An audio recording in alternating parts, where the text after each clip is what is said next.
কি করে জানলে? এই কমেন্টে বললো। ঠিক দিয়েছো।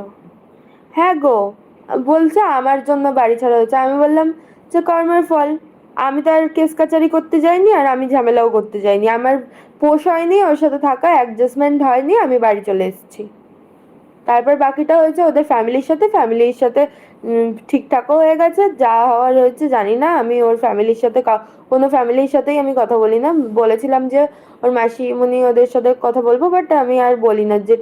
যেইখানে আমার সম্পর্কই থাকবে না, যেই সম্পর্কে মানে সবার সাথে সম্পর্ক, সেই সম্পর্ক যেখানে নেই, সেখানের থেকে আমার বেরিয়ে আসাটাই বেটার।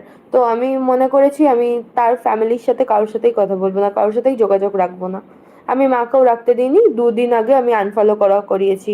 ওর মাসি ফলোতে ছিল, বড় বড় মাসিমণিকে আমি আনফলো করিয়েছি আমি মাকে দিয়ে।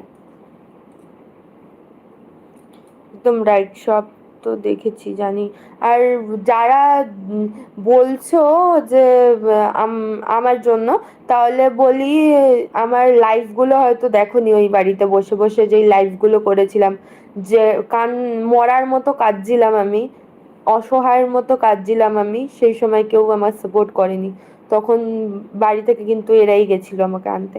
আর এখানে আমি রয়েছি, এখানেই আমি থাকবো। তোকে এখানেই থাকবো, এখানে তোকে কে থাকতে দেবে? এটা আমার ঘর। এই তুমি এসছো কেন আমার ঘরে?